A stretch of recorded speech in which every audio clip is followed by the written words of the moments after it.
Hello friends, we'll be discussing the concept of features of monopolistic competition now.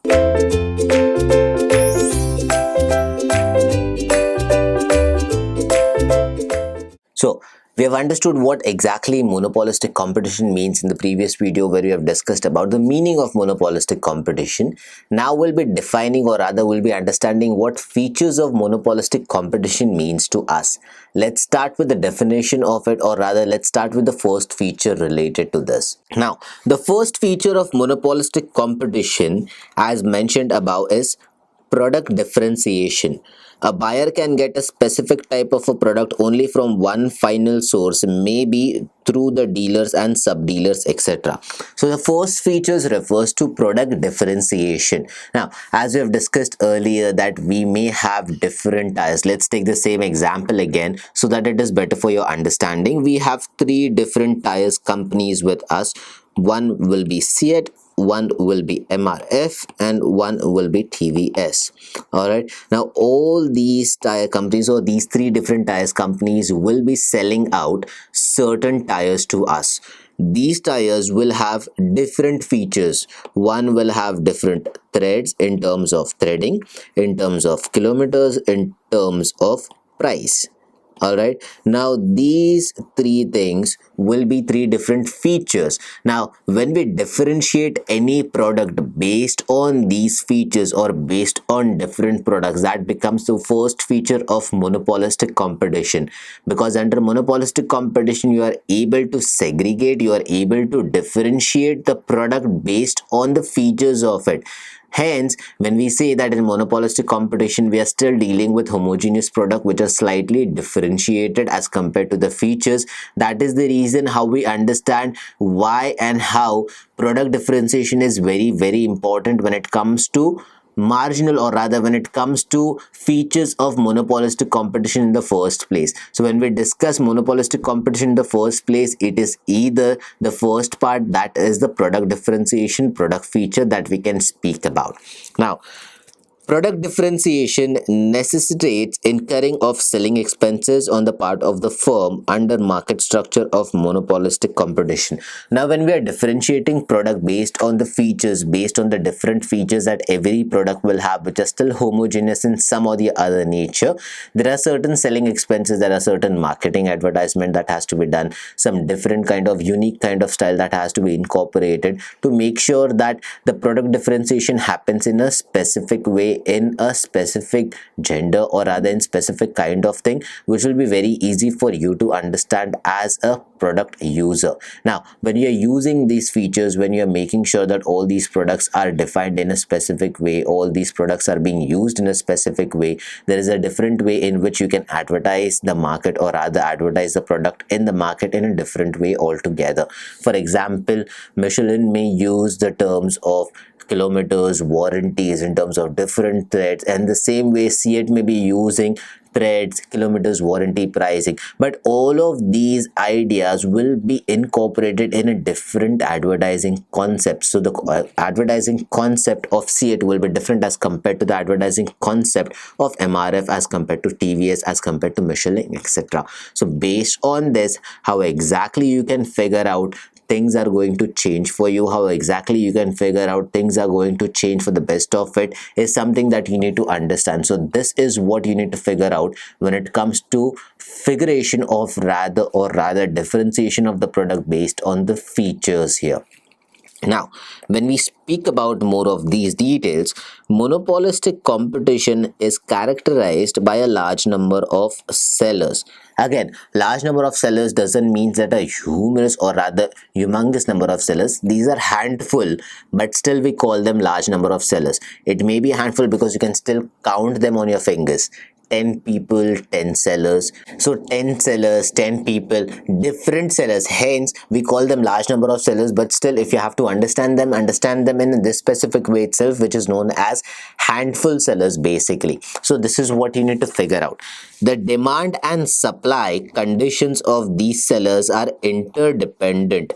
The demand and supply conditions of all these sellers are interdependent on each other, because again, Seat, MRF and TVS are dealing in tires, right? If the tire industry completely falls down, all these sellers are going to go down itself.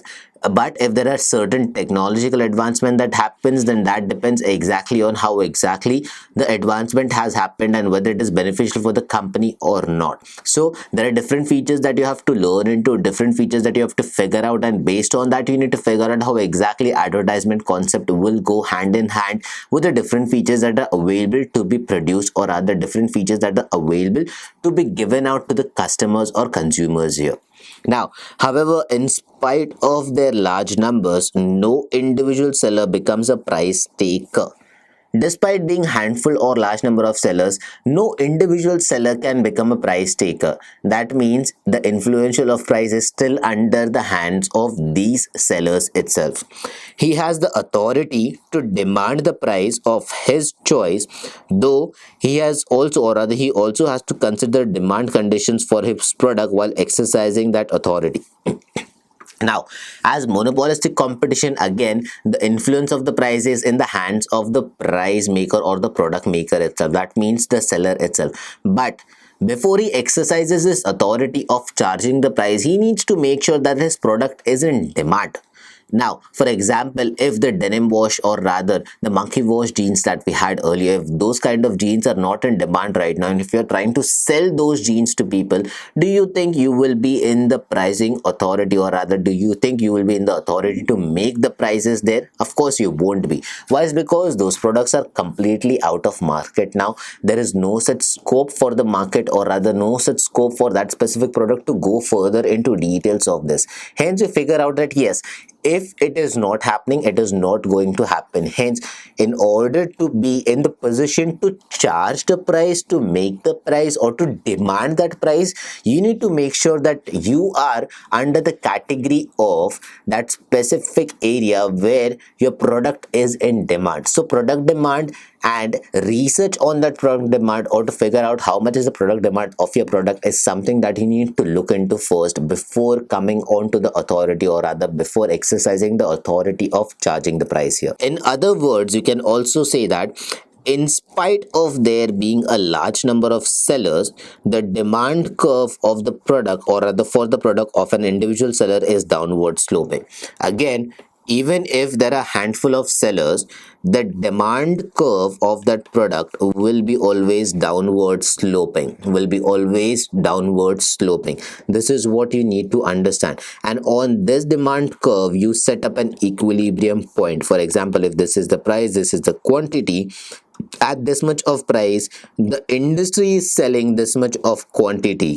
So whatever price, this will be different for different firms as well, but this equilibrium will be somewhere around this much of price itself. You won't see MRF charging you this much of price for this much of quantity. Everyone will be selling at this much, somewhere near. I'm not saying that it will be equal price, somewhere near, somewhere near this. So it will be dependent on the quantity that every individual seller is trying to supply based on the price that they're charging there. So for example, if the cost of one tire at C8 is somewhere around 4 to 5,000 rupees, now at MRF, based on the kind of variety and threads, it might turn to 5 to 6,000, but it more time, or rather it might not turn into 50 to 60,000 based on the same kind of packing, same kind of size. If these features are matching, the price won't change to an exorbitant amount, but there will be a slight price changes at 4 to 5,000, maybe 5 to 6,000 for some different seller. It may be 4 to 5,000 or 4.5 thousand to 5.5 thousand, depending on the kind of seller he is and depending on the kind of product that he is into dealing with. Now, if, or rather its demand is not perfectly elastic, it also has large number of buyers as well. We cannot call the demand to be not perfectly elastic. Its demand is not perfectly elastic. Hence, we can say that it also has large number of buyers when it comes to selling out certain products like this. So when you're selling out certain products in terms of monopolistic competition, you need to understand that whenever this thing happens, you need to figure out how exactly things will be working out here. Let's go to the next part, or rather let's go into the next part of understanding monopolistic features here. The fact that each firm produces a differentiated product implies that it can distinguish it further by varying its quality. The firm can distinguish its product by different features, of course, but there is one factor that can absolutely turn the fate of the company. That is the quality of the product. You might have different tires coming into the market at cheap prices, but do you think the quality of that product will still be the same? Like Michelin is a different company. It's an outside company, all right. The quality of these products in terms of tires is very superior as compared to the ones that are available an Indian made company. For example, it may be TVS, it may be MRF, all right, it may be any other Indian company that we have. The quality of these product will be a little different as compared to the quality of Michelin. Why? Is because they have their own standards of making tires, they have their own different machines, methods, methodology and pedagogy to turn aside the quality of the product into a different character altogether. So when you are dealing with the quality of the product, you need to deal with few more different things here.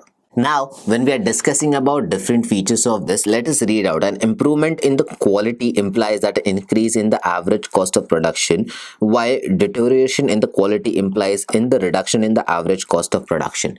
So, whenever the quality of the product increases, you are bound to increase the cost of the production as well. Why? Is because you are taking more material of that same kind and advanced technology is used. Hence, the prices of that product may slightly go up. For example, if you are taking that, if the Maruti cars earlier they used to get, or rather used to buy Maruti cars somewhere around 5 to 6 lakh. Now with the advancement in the terms of the quality here, that means when the quality of the product is increasing to a different level, you might see that the Maruti cars are going from 5 lakh to 8 lakhs here. It is not like 5 lakh to 50 lakhs directly. It is going from 5 lakh to 8 lakh. A marginal increase in the price may be sorted. Similar to that, the kind of features are available in Maruti, you won't find those same features in Tata Nano. Hence, the quantity, or rather the quality of those products defines the price of that specific product itself.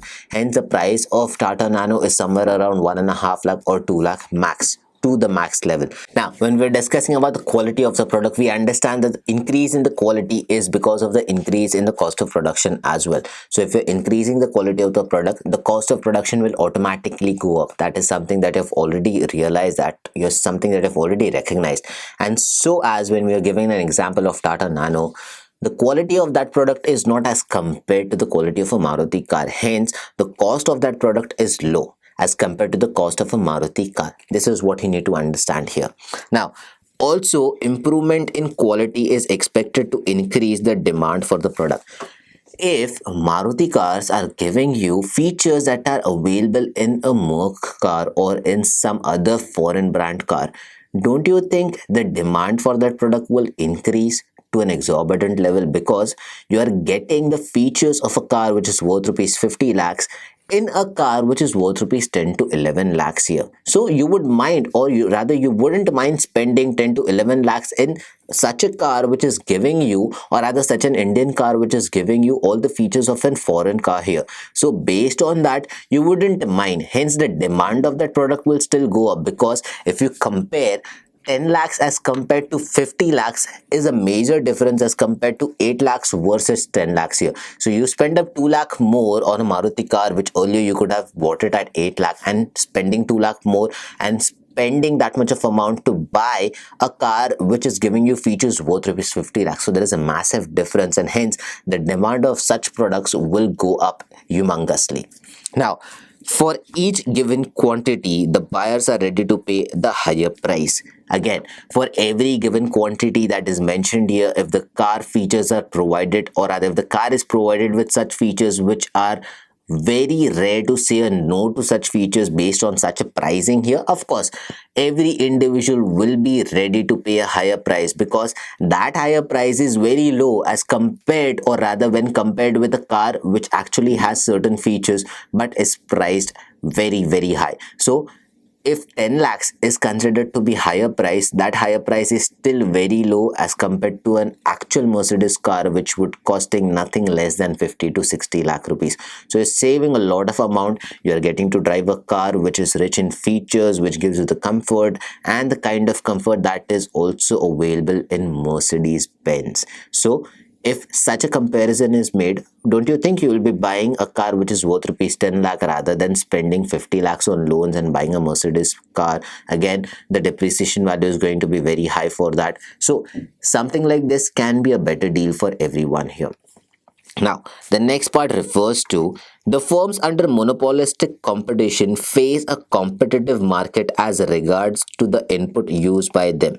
Again, the firms that are under monopolistic competition, they face a lot of competitive market as regard to the inputs. So, the tire companies, or rather the mold that is required to make the tire, different quality of such molds are available and they will be facing a lot of competition again. So there is internal firms, or rather internal product marketing that is supposed to be done, product research that is supposed to be done.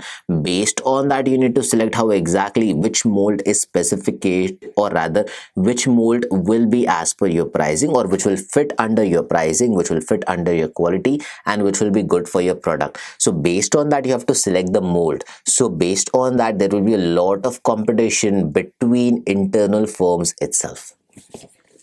They also have to operate within a given technological range. Again, the higher number of technological advancement you use, the higher will be the cost of making such product. The higher the cost of making such product, the higher the chances that the prices will go up here.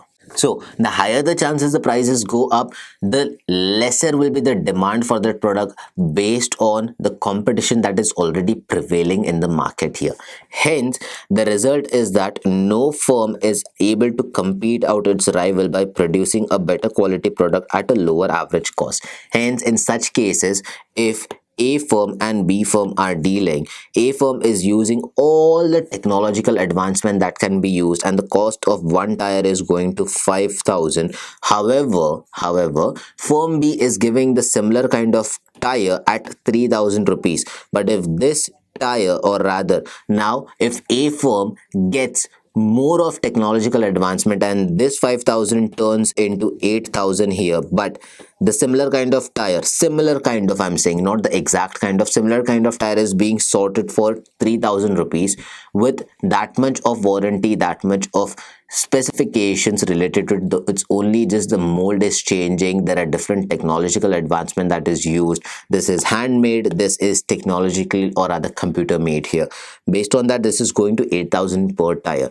Now the demand for product A will keep going down as the cost is very high as compared to the product of similar kind which is given by firm B. Hence, this is something that you need to understand. When the product differentiation has to be made, it has to be done at a very precise level based on the demand of the product, based on the quality of the product that is supposed to be provided at a certain level. Hence, quality equilibrium is something that we can say has to be sorted here. Now, it is assumed that each firm has an accurate knowledge of its demand and cost conditions. It is also assumed that every firm has a specific knowledge, has an accurate knowledge of its demand and the cost condition. If I am running a firm, I would be knowing how much is the demand for the product and how much is the cost constraint that I have to bear in order to produce one unit of that product. I will be absolutely aware because I am running that firm. This feature implies that the firm is able to estimate the impact of any change in the quantity and or quality of its product on both its cost of production and the average revenue.